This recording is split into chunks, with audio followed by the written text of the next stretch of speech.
안녕하세요. 잔대가리 대마왕 윤석열을 예의주시하다 몸이 한쪽으로 기울어 피사의 사탑이 된 늙어버린 도령 신현재입니다. 윤석열의 행태가 가관입니다.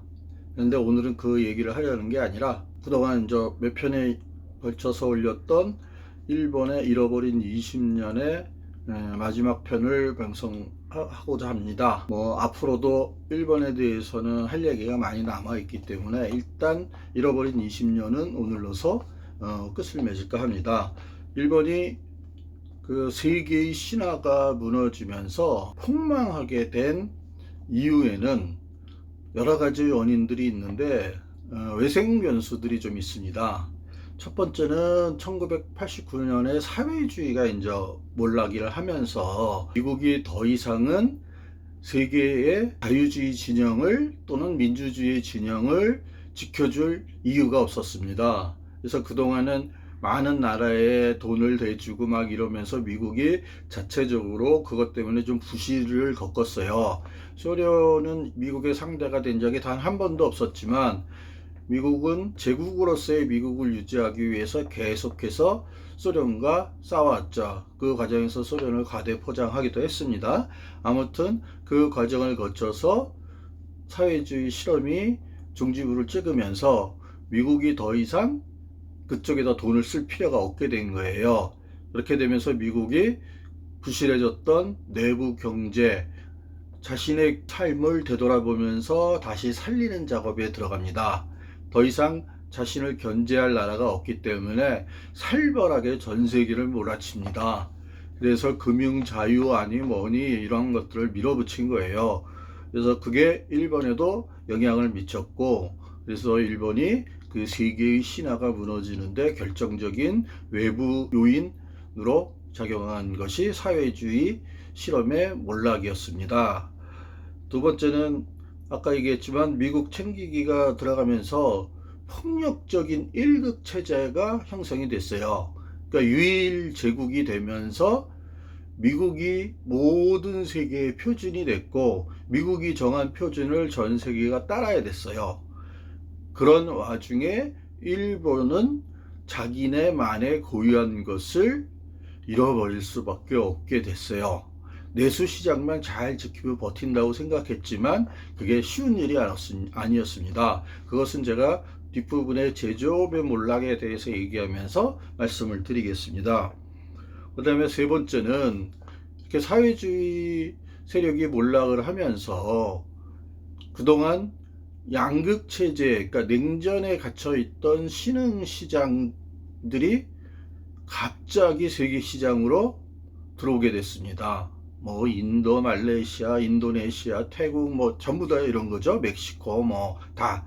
남미는 이미 한번 다 털어먹었으니까 신흥시장이 미국의 글로벌 자본주의, 금융 자본주의, 최악의 자본주의, 즉 신자유주의의 먹잇감으로 등장하게 된 거예요. 후발주자들이 열심히 기술 개발을 하면서 일본의 독점 체제를 조금씩 잠식해 들어갔습니다.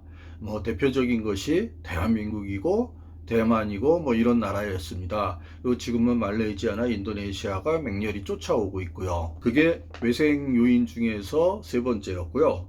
네 번째는 이제 정보통신 기능과 훨씬 더 빨라진 물류 체계 때문에 시공간의 한계까지 극복하게 되면서 모든 게 너무 빨라진 거예요.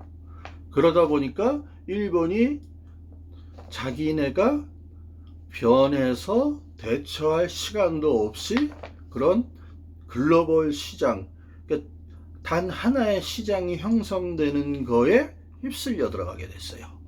그래서 일본 고유의 장점들이 무너지게 됐습니다.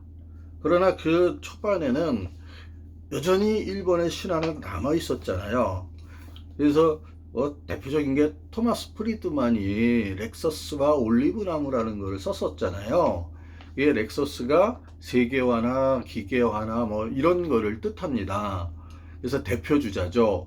그리고 미국에서도 렉서스가 제일 많이 팔리고 유럽에서도 렉서스는 비싼 값에 팔리는 유일한 차입니다. 아시아의 차에선. 요즘에는 한국의 차가 일본의 차보다 더 비싸게 팔립니다. 우리나라 차가, 그러니까 현대자동차를 언젠가 한번 제가 설명을 드릴 텐데, 그때 현대자동차가 그동안에 이루어온 발전이 우리가 삼성전자보다도 더 자부심을 가져도 될 만큼 됐다는 걸 말씀을 드릴게요. 올리브나무는 자기의 지역적 가치를 지키기 위해서 이렇게 버티는 그런 것을 말해요. 그렇게 일본이 이런 4가지 외생 변수에 의해서 무너지게 됐어요. 그리고 정보통신은 옛날에는 제가 사업할 때 NTT 도코모가 세계에서 제일 컸어요. 어마어마한 주식 공개를 하면서 자금력도 뭐 말도 못하게 컸습니다. 그러니까 차이나 모바일이 나오기 전까지는 NTT 도코모가 최고였었어요. 그런데 NTT 도코모는 왜 밀렸느냐? 애플한테도 밀리고 삼성전자한테도 밀리고 심지어는 지금 중국에도 밀리게 됐느냐? 얘네들이 일본어가 국제화가 좀 힘듭니다. 그러니까 입력하는 게 일본어는요 몇 단계를 거쳐야 돼요. 우리처럼 되질 않습니다. 일본은 그리고 또 마이크로소프트를 안 받아들였어요. 자체적으로 했어요. 그러면서 안에 갇혀버렸어요. 그래서 이런 외생 변수 4가지가 일본의 고유의 언어와 문화와 전통학과 함께 어우러져서 일본을 폭망시키는 원인으로 작동했습니다. 또 하나가 문제가 뭐였냐면은 일본 디플레이션의 진실에서 말씀드린 것 중에서 또 하나가 여기서 지적하는 게 뭐냐면은 일본의 고령화에 따른 일본 내수의 부진을 얘기해요. 그 다음에 자금 흐름의 경색에 대해서 얘기를 합니다. 그러니까 일본은 고령화가 가장 심해지잖아요. 이러면 노인 관련 사업이 아무리 커진다 해도 젊은이만큼은 많이 못 쓰거든요. 그리고 애를 낳고 하는 40대 요때가 가장 돈을 많이 쓰는데 그들이 돈이 부족해진 거예요. 단카이 세대의 그 위가 또 모든 돈을 다 갖고 있습니다. 일본 전체의 150만 명밖에 안 되는 그 노령 인구가 400조 엔을 갖고 있어요. 그리고 총 노령 인구들이 다 갖고 있는 게 1000조 엔이에요. 그래서 둘을 합치면 총 1400조 엔입니다. 지금의 환율로만 따진다 그래도요 1경 한 6천조가 됩니다. 근데 1경 6천조가 얼마큼 큰 돈이냐면요 우리나라의 총 자산이 1경 500억 정도 돼요. 그러니까 우리나라의 총 자산보다 많은 돈을 일본의 장년층이나 노령층이 갖고 있는 거예요. 이 사람들이 돈을 안 씁니다. 노령층은 돈을 많이 안 쓰거든요. 그리고 일본은 장수 국가잖아요. 막 90, 100세 막 이렇게 살게 되기 시작하니까 이 사람들이 죽어서야 상속이 되잖아요.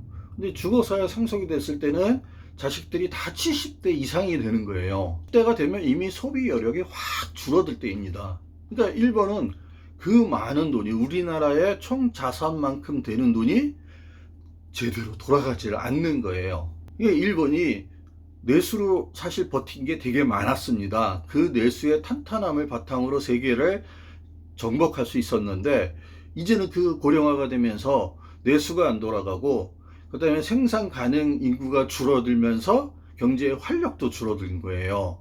그러면서 일본이 이런 고령화와 자금의 부동화 현상 때문에 커다란 영향을 받습니다. 그래서 이 사람은 그 젊었을 때 젊은이들한테 자산 이전을 빨리 하는 생전에 하는 거를 일본이 불황을 탈출할 수 있는 하나의 처방을 합니다. 여기서는. 그래서 그런 게 일본은 또 하나 겹쳐 있어요. 그러니까 우리나라도 그 돈을 많이 갖고 있는 사람들은 60대, 70대, 80대거든요. 박정희 시대 때 돈을 많이 벌었거나 또는 강남에 땅을 사뒀다는 이유 하나로 떼부자가 된 놈들이거든요. 그 사람들이 좀 어떻게 좀 풀어야 되는데 하기는 그런 면에서는 우리가 아직은 일본만큼 고령화가 안 됐으니까 조금 낫죠. 근데 애를 너무 많이 안 낳아서 문제입니다. 그런데 그 애를 낳게 하려면 이렇게 자금을 좀 풀어줘야 돼요. 노인들이 돈은 내가 하고 있다만 말하지 마시고 좀 물려주셔야 됩니다. 세금 내는 거 각오하시고요. 그리고 지방소멸이라는 책이 있어요.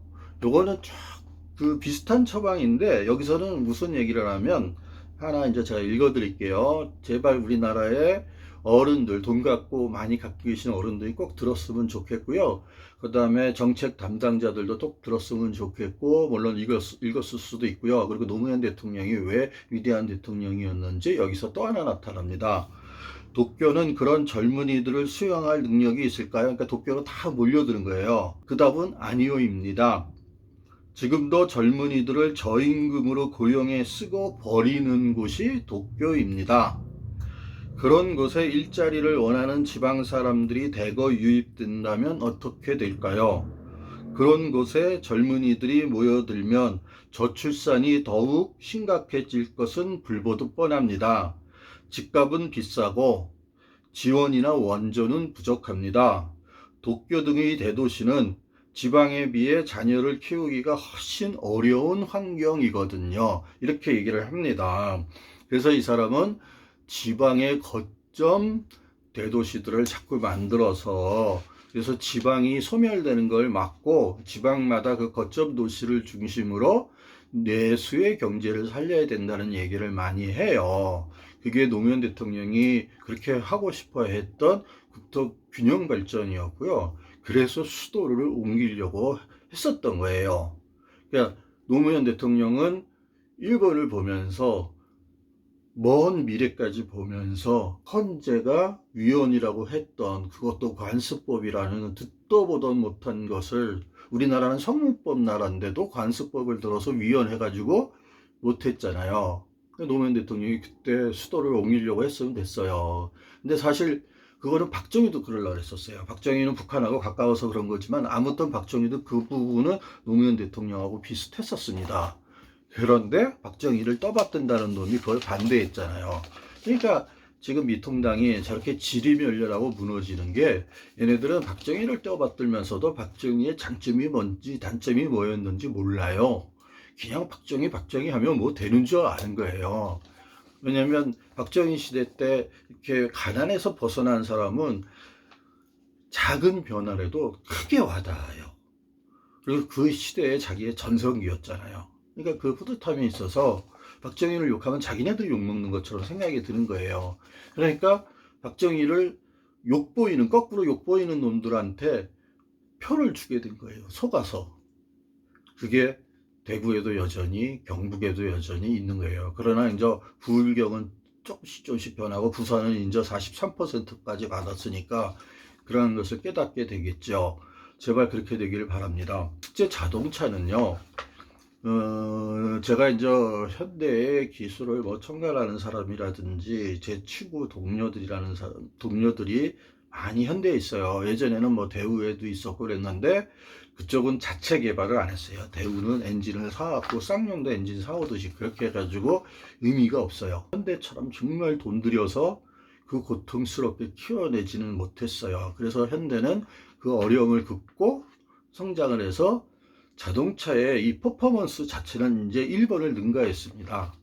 다만 이 렉서스와 올리브 나무처럼 1번 차가 좋다라는 그 고정관념은 아직 못 깼어요. 그거만 넘어서면 1번은 완전히 끝나버립니다. 유럽에서도 렉서스를 제너시스가 따라잡게 되고 완전히 박살나는 겁니다. 그리고 현대자동차는요, 그 안에 들어가는 게 부품이 어마어마하게 많기 때문에 사실 삼성전자보다도 더 중요한 기업이에요.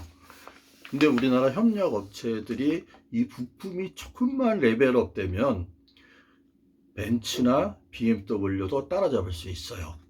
그런데 아직 우리나라의 중소부품업체들이 아직은 그 독일의 그 중견업체하고는 차이가 아직은 너무 납니다. 그래서 우리나라 정부가 이 투자를 많이 해야 된다면 저는 이쪽에 투자를 해야 된다고 강력하게 주장하는 사람이에요. 제조업이 무너지면은요, 금융산업이나 이런 것도 다 의미가 없어요. 아까 1번이 무너진 거 보세요. 1번은 제조업과 금융산업의 총 자산이 나중에는 30배 이상 차이가 나버렸어요. 그렇게 뻥 튀겨진 거예요. 그러니까 금융이 딱 신화가 무너지니까 제조업까지 이렇게 박살나게 된 거예요.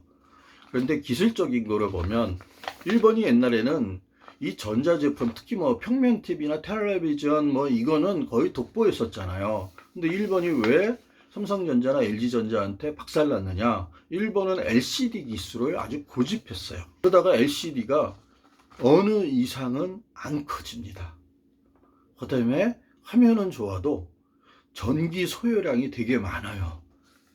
그래서 샤프가 더 이상 큰 거를 못 만들게 되면서 경쟁력을 잃게 되면서 LCD 시장이 전 세계적으로 죽으면서 그 유명했던 샤프의 신화가 끝납니다. 지금은 우리나라 이제 핸드폰하고 아이폰이 전 세계를 휩쓸고 있잖아요. 예전에는 휴대폰 시장에서 가장 큰 메이커는 노키아였어요. 그리고 에릭슨이었어요. 그래서 유럽식 방식이 우리나라의 CDMA 방식하고는 달라서 거기가 최고였어요. 근데 일본이 거기다 많이 투자를 했어요. 그런데 그쪽은 스마트폰을 준비를 안 해서 망했잖아요. 그리고 한국과 미국이 전 세계 시장을 거의 이제 잡기 시작을 하고 이제 중국이 쫓아오기 시작을 했잖아요. 그렇게 되면서 소니 에릭슨이 망합니다. 소니는 자기네들의 그 찬란했던 제조업의 명성을 상당 부분 버리고 콘텐츠 산업으로 갑니다. 카를로스 곤이나 이런 애들이 그렇게 한 거예요. 소니 에릭슨도 그렇게 해서 망하게 됩니다. 물론 소니는 아직도 요즘에 코로나19 때문에 소니가 잠깐 지금 돈을 벌고 있는 거는 있어요. 사람이 집에만 있어야 되다 보니까 노트북이나 프린터, 게임기 이런 게 엄청나게 팔린다고 합니다. 소니가 여기서 돈을 버는데 재밌는 사실은 뭐냐, 얘네들이 옛날에는 LCD 썼다가 샤프가 망했잖아요. 그러니까 얘네들이 액정 화면이나 이런 부품들이나 이런 거는 일본에서 공급 못 받는 게 많아진 거예요. 그래서 삼성하고 LG하고 이런 데서 받고 있어요. 그래서 그게 잘 팔리면 우리도 이익이 됩니다. 거꾸로 예전에는 우리가 제품을 팔면 부품이 일본 거를 썼기 때문에 일본이 돈 벌었는데 이제는 반대가 됐어요. 제가 아는 그 모든 지인들한테 전화를 다 해서 물어봤어요. 그래서 일본 극일 상황이 어떠한지 물어봤더니 전부 다 그런 얘기를 해요. 아, 일본이 이렇게 약한 줄 몰랐다고. 그리고 이제 일본은 요즘에 얘기도 안 한다고, 얘기거리도 안 된대요. 그러니까 예전에는 소니나 이런 애들이 그렇게 만들었어요. 자기네 규격화를 딱 자기네 거로 만들어서 이거에 맞추지 못하면 어떠한 나라의 제품과도 호환이 안 되게 했어요. 그래서 일본이 독보할 수가 있었는데 그게 세계 표준이 되면서 아까 말한 그 글로벌 자본주의로 넘어가고 소련 하고 사회주의 실험이 붕괴하면서 세계 표준이 생기고 ISO 체제가 생겼잖아요. 국제 표준이 많이 생기는. 그래서 표준 경쟁에서 일본이 뒤지게 되면서 일본의 소니도 그렇게 무너지게 돼요. 제조업에서. 그러니까 일본은 그렇게 안주를 했습니다. 그런데 그때는 자기네 규격 표준이 누구도 이거를 안 쓰면 못하게 자기만의 특별한 기술을 넣어서 많은 한국 기업들이 그냥 완전히 노예 같은 신세였어요. 매여가지고 어쩔 수 없이 끌려갔던 거예요. 근데 이제는 제가 지금 전화를 해본 한 20여 개의 제조업에 있는 다 임원급이죠. 그리고 최고 경영자급이고요. 이 친구들이나 지인이나 선배들이나 이 사람들이 일본 얘기 이제 안 해도 된대요. 재밌죠. 그래서 일본이 망한 겁니다. 자부심을 가져도 됩니다. 이번에 코로나19가 방역이 성공을 했고 선거까지 이게 성공을 했잖아요. 그러니까 전 세계는 지금 뒤집어지고 있어요. 어떻게 저럴 수가 있냐. 아니 그런데 확진자가 안 늘어요. 신기한 거예요. 걔네들이 보기에는요. 그러니까 한국을 정말 다시 보고 있는 거예요. 저런 나라가 없는 거예요. 게다가 요번에 이제 황금연휴 이제 시작이 됐잖아요. 요번에 제주도까지 다 갔다 와서도 만일 확진자가 안 는다 그러면 이제는 전 세계가 한국을 인정하는 정도가 아니라 한국을 떠받듣게 될 겁니다. 이렇게 되면 코로나가 좀 빨리 잡히면, 그래서 빨리 잡혀야 돼요. 우리나라가 지금 치고 나가야 될 때입니다. 그러면 방탄, 블랙핑크, 이달의 소녀, 이런 애들이, 그 다음에 아이돌 그룹 다 뜨고 다시 봉준호에 이어서 우리나라의 영화들이나 이런 것도 재조명 받을 거예요. 그렇게 되면 어떻게 되느냐? 우리나라의 소설, 시, 다른 것까지 문화의 전반으로 영향을 미치게 돼요. 그러면 우리나라 한 단계 레벨업이 되고 우리는 제조업 강국은 물론 소프트 파워에서도 강국이 되는 겁니다. 그러니까 생산 능력에 관해서는 독일도 이제는 우리하고 경쟁이 잘 안 될 만큼 생산 능력에 관한 우리가 타의 추종을 불허합니다. 그래서 뭐 어디하고 비교하는 거 무슨 얘기예요. 이제는요. 한국을 당할 만큼이 안 됩니다. 그래서 제조업은 이제는 최고가 됐어요. 소니의 또 하나의 신화가 DSLR 아닙니까? 요즘에 뭐 그거 많이 찍는 사람이 없어요. 어디 있습니까? 스마트폰이 잘 돼 있잖아요. 갤럭시 20이 나왔잖아요. 20요. 동영상은 최고잖아요. 흔들림까지 다 보정해주고. 그래서 젊은 세대한테는 많이 팔릴 것 같은데, 이것도 코로나19가 가셔야만이 더 팔리겠죠. 그렇게 되면 DSLR은 거의 끝납니다. 왜? 멀리 있는 것까지 줌인 기능이 되잖아요. 그러니까 이처럼 우리는 다 이제 따라잡아서 갔는데 일본은 그걸 못한 거예요. 그래서 일본은 주자들이 나왔을 때 자기네만을 안주하면서 야 니들이 우리를 쫓아오겠어 하다가 완전히 이렇게 된 거죠.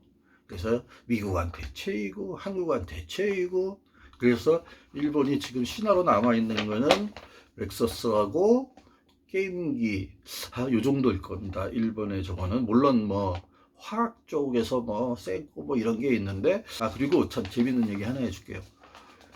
일본이 요번에 우리나라 진단 키트 뭐 이렇게 들어오면은 성능 검사부터 해야 된다고 막 하잖아요.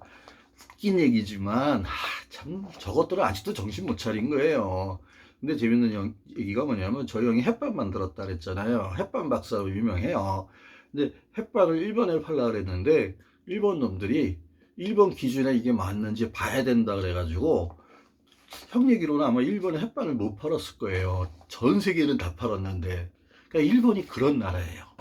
그러니까 웃긴 얘기죠. 세상이 바뀐 걸 모르는 거예요. 아직도. 일본은 제조업까지 지금은 무너졌고, 요번에 이제 한일 무역 전쟁으로 전 세계가 한국이 깨갱할 줄 알았던 거예요. 웬걸? 조금만 지나서 봤더니 1년도 안 돼서 한 6개월 만에 일본이 깨깨깨깨깨깽 하고 그냥 완전히 박살이 나는 걸 보면서 이게 뭐지? 이렇게 된 거예요. 거기다 코로나19 방역까지 겹치니까 와우, 원더풀 코리아 이렇게 된 거죠. 그래서 그 암스트롱이 다시 나왔으면 그 원더풀이 What a wonderful Korea가 됐었을 겁니다. 자, 이것으로써 일본이 폭망하게 된 거에 대해서 다루었고요. 예, 감사합니다. 구석에 구독 눌러주세요. 감사합니다.